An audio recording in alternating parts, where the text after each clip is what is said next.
LCO. Yeah, I'm in my old cabin. Lighting ain't much good, but I've been trying to do some adjustments here. Be sure that you hit the like and subscribe and share and comment, okay? Now, some are going to agree or disagree, but, here's the thing. America has fallen. I'm for make America great again.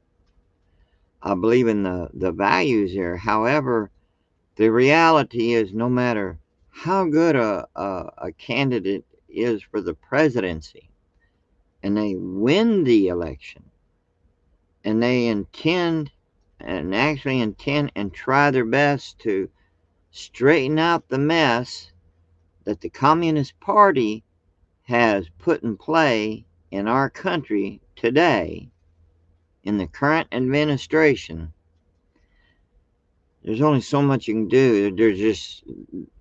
They're only human. Like Trump is only human, all right? He's just a man. And I know he intends to, if he was to get the election, he would do what he said, but there's only so much the man can do because the damage is far beyond what any of you have even considered. But it is as prophecy has foretold in the book of heaven, the Bible. It has foretold all these events, right? All right. Now, but as in the title of this video, The Day America Fell, I want you to listen. Listen to all of it. I will break in every now and then to comment, but I want you to listen. This is a 1964 speech by Barry Goldwater. Well, now some of you who remember might label him as no good, but he was a racist or whatever. He was not a racist. And his statement that, if you listen to this speech, because see, a lot of you forgot, time tends to play some stuff on our memories. We remember things, yes, but our memories ain't so good, and our memories play tricks on us. You, me, we all have it happen. Because same event may like, see, you're in a family. You have brothers and sisters. You experienced a certain event, okay? Maybe you and your brothers and sisters, whatever, was out playing one day when y'all was kids, and maybe one of them fell off and broke his leg and stuff, maybe messing with a motorcycle or whatever.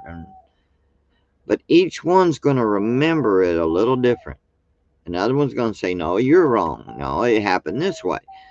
Well, they're all correct at the same time, but yet wrong because of memory. So yeah, it happens. But I want you to listen to this, okay? I want you to listen to this recording, this message this footage of Barry Goldwater in 1964. I was 3 years old then, right? But I want you to listen. Listen carefully. All right? Here we go. Opening speech, there's a stir in the land, and there's a mood of uneasiness.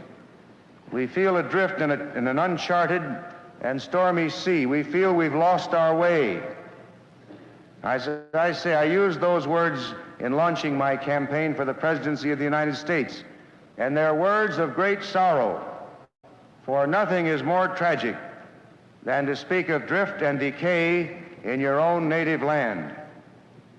Why do we see wave after wave of crime in our streets and in our homes? Why do we see riot and disorder in our cities, a breakdown of the morals of our young people, an alarming rise in juvenile delinquency, an increasing flood of obscene literature, corruption around our highest offices, erosion of the honor and dignity of our nation and of the individuals who compose it? Now, you and I know the tragic answer to these questions. Now, did you hear what he said? That almost sounds like today, right? Pretty much. They were having problems back in '64, back during the '60s and such. So you really ought to think. What's going on today? All right.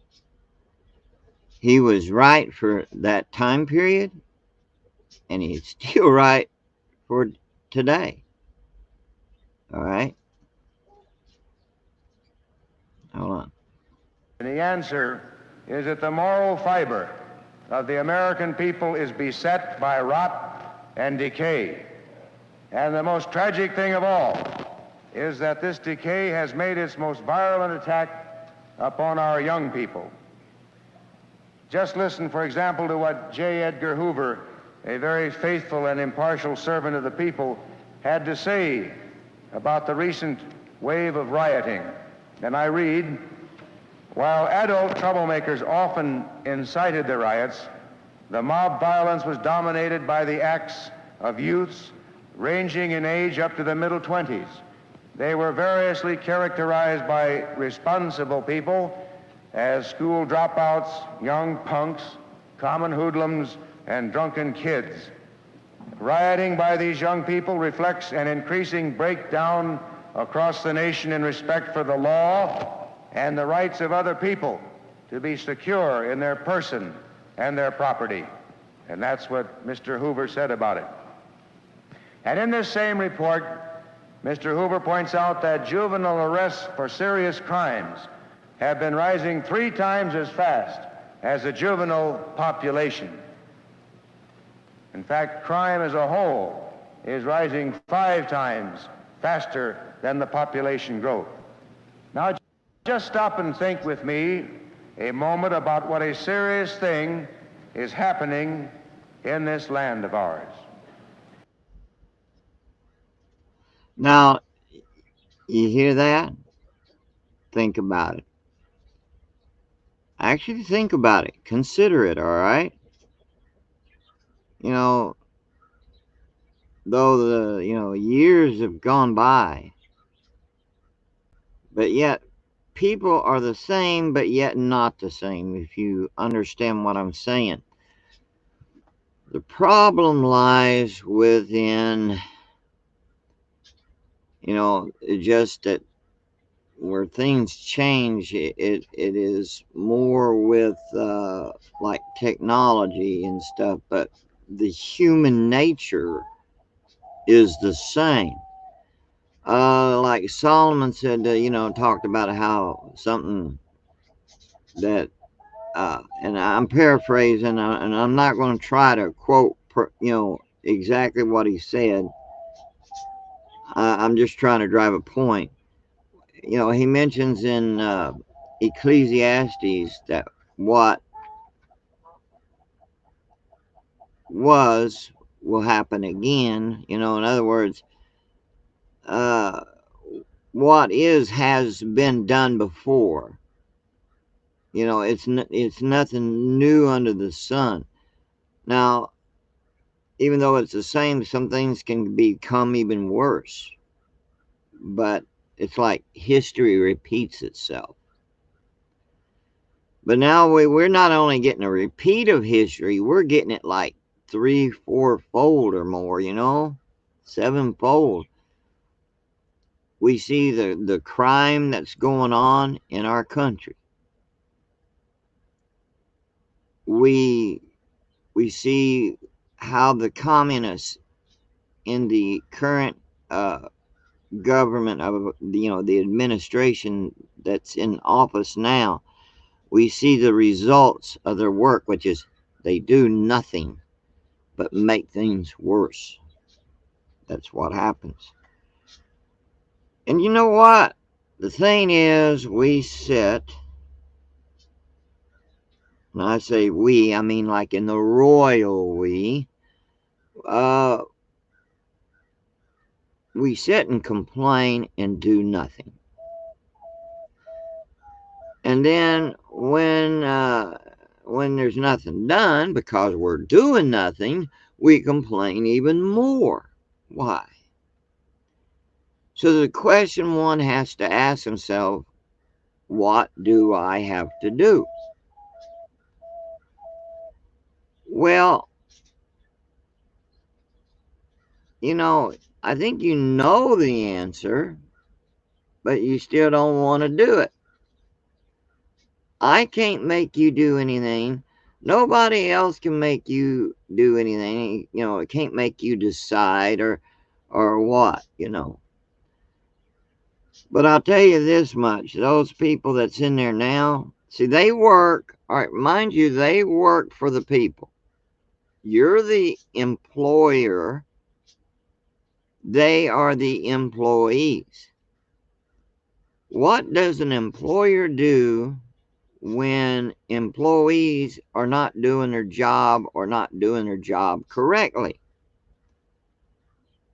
They generally get warnings if they're not doing them correctly. Sometimes they just outright just get fired. But the end result overall, let's face it, they get fired. So you have to fire the ones that you got in the current administration. They need to be fired and need to put people in that will do their jobs. But now, because of the damage that they have done, I don't think really, because of people not doing what they were supposed to about this whole situation. I'm talking about every American. And because we're divided, it failed. And frankly, I'm going to be honest, I think it failed back in the 60s is when it really, really failed. It kind of failed before then, but it really failed, though. Collapsed in the 60s. You can agree. You're welcome to disagree, agree. It's a free world. You can do that. But if you comment and you disagree, just be civil, okay? That's all I ask. Just be civil. You can be civil and voice your opinions or thoughts without being rude or cursing and all that kind of stuff. But anyway, I want you to go ahead and listen to this. All right? You and I know that the elders of every generation always shake their heads and wonder what's becoming of the younger generation. I know my parents did, and I have to admit, not always without reason. But is that all there is to it now? Are we just watching the normal pranks and rebellion of youth coming of age? Well, I might say that's the easy answer to give. It's certainly the comforting answer, and some Americans may be reassuring themselves tonight by saying it. But deep down, in the depth of our hearts, you and I know this is not the answer. We know something much more fundamental is at work. Something basic, something dangerous is eating away at the morality, the dignity and respect of our citizens, old as well as young, high as well as low. And that brings me to the question I want you to ponder tonight along with me. My fellow Americans, is this the time in our nation's history for our federal government to ban Almighty God from our schoolrooms?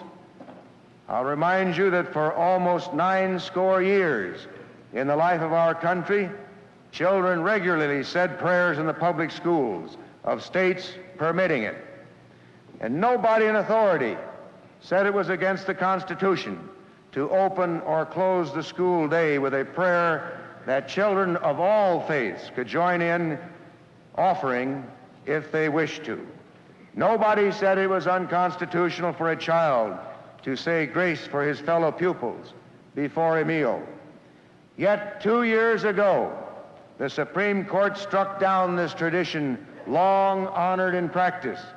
The justices ruled that it was contrary to the First Amendment of the Constitution. And mind you, the session in which this ruling was handed down was opened, as all sessions are, by the bailiff's invocation, "God save the United States and this honorable court."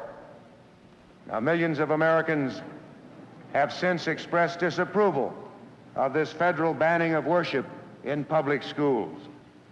And several proposed amendments to the Constitution permitting prayers in schools have been drafted, and I am a co-sponsor of one of those. But I don't wish to discuss the merits of the various draft amendments. My purpose tonight, if you will permit me, is much broader. I want instead to examine with you the basic issue of worship in our public schools. Ours is both a religious and a free people. Over years past, we have encountered no difficulty in absorbing that religious character into our state institutions, while at the same time preserving religious liberty and separation of church and state. It was Alexis de Tocqueville, that uncanny commentator on American life, who observed over a century ago, "Religion in America takes no direct part in the government of society, but it must nevertheless be regarded as the foremost of the political institutions of that country." And I might remind you in that respect of a very simple truth, one that we are prone to forget, that we as a people, for the first time in man's history, in man's long search for freedom, recognized that freedom was an endowment of our Creator. And we said so in our... Well, you know, we can sit there and see, you know, looking back, what had happened, right? And it really starts, and it's about this. It's about this, all right? It is about God, the Creator, the beautiful great one. See, our country screwed up when they threw God out. Understand that. And any of those who are listening, you know, and watching, who doesn't want prayer in schools, the Bible in schools, the Pledge of Allegiance in schools, you're in the wrong country. So the thing is, you don't like freedom. You like oppression. And there are other countries you can go to where you can get what you want. But now the thing is, y'all already, and you're the guilty ones, you who are that have done this, and it's backed up for no Bibles, no prayers in schools, no Pledge of Allegiance, no nothing, all right, except the garbage that we got now, filled with the insane, the corrupting of the children. That's what y'all done, corrupted them and hurting them, and putting this nonsense in their heads and lying and covering up your tails, and get mad when people tell the truth, call them names and try to get them in trouble or try to hurt them, insult them, what have you. It is your fault. Now, before I go on, I'm going to remove this. Now, you can listen to the rest of this speech. All right, you can just put up in search on YouTube, Barry Goldwater speech, 1964, and you scroll through and you'll find it. All right, so and you need to stop and think.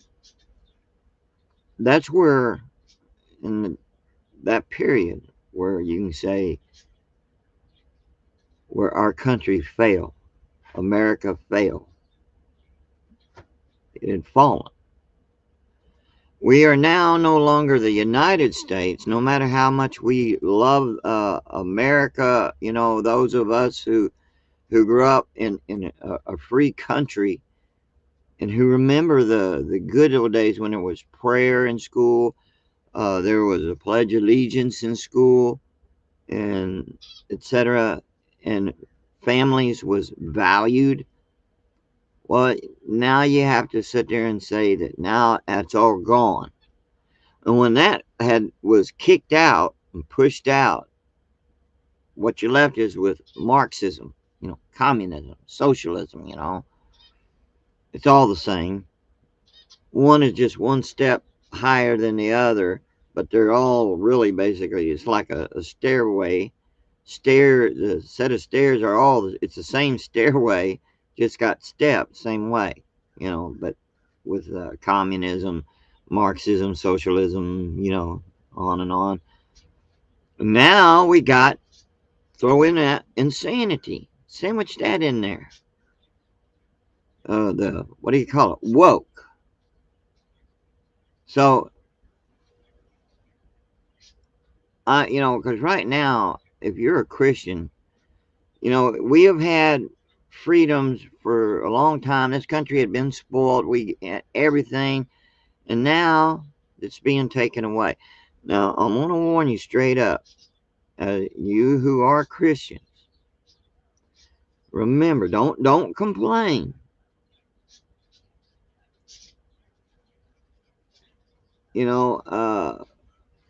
When persecution fully hits home, because the book of heaven, the Bible, has foretold this.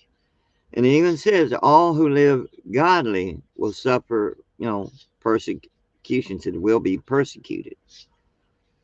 And you won't be the only one. There's people right now in other countries and has for a long time been persecuted, even at the point of their lives being deleted.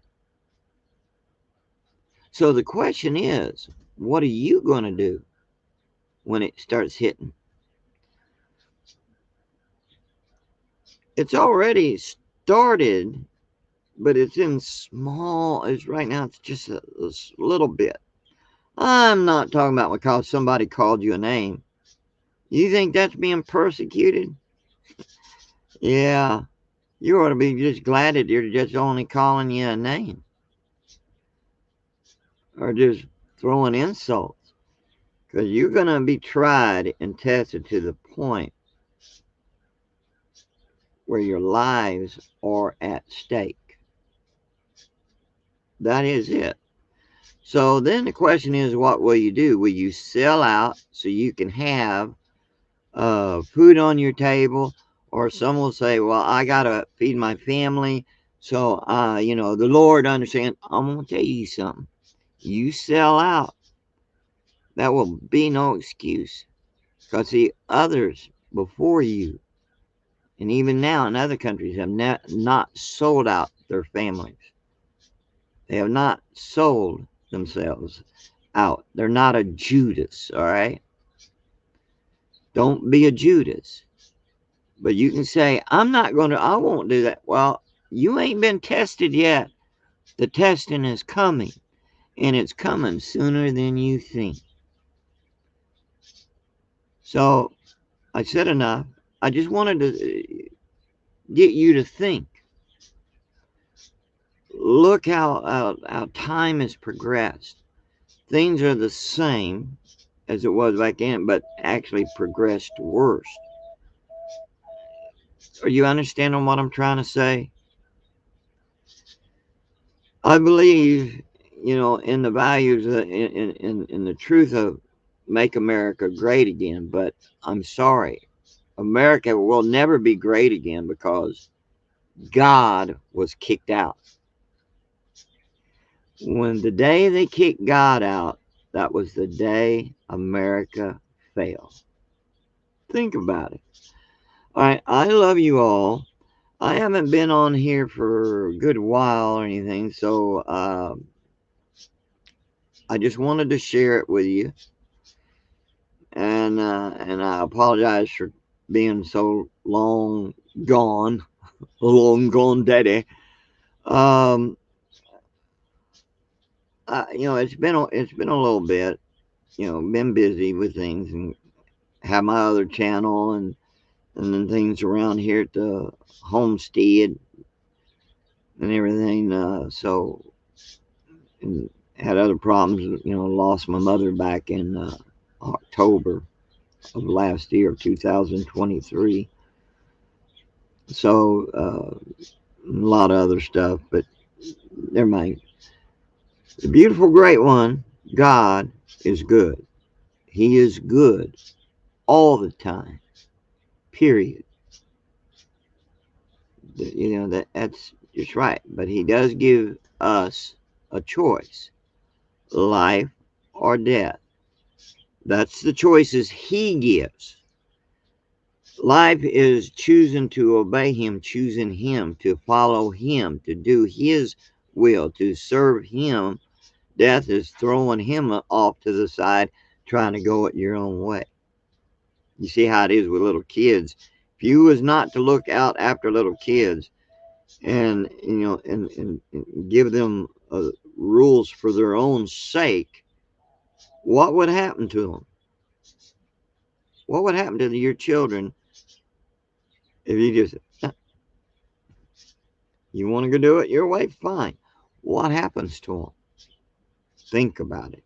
All right. I love you all. Uh, you know, sorry again for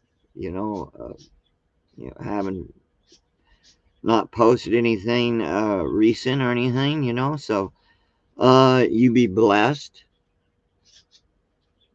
but don't give up on the country. But remember, it is always the beautiful, great one, God, the Creator. He's first, and then it's country. Or should I say, it's God in this order: God, the Creator, your family, country, like that. You know, but you got to put Him first. As long as you ain't got Him in it, and throwing through, and He's kicked out of it, it's gone. And right now, let's face it, the truth is, it is gone. And but you're gonna really see how gone it is pretty soon. So watch your six. Pray. And let me say, pray like you never prayed before. Because if you don't, you sure will soon. But pray. Pray for one another. All right? You do that. We have to pray for one another. So you take care. You be blessed. And I hope I can see you soon. I can't promise when the next posting will be. So there you go. I love you all. Stay blessed. And be careful. Because it's a crazy world that we're living in now. All right? You take care. Be blessed. And I love you all. So I'll just say it like this. Later. Oh. And wado.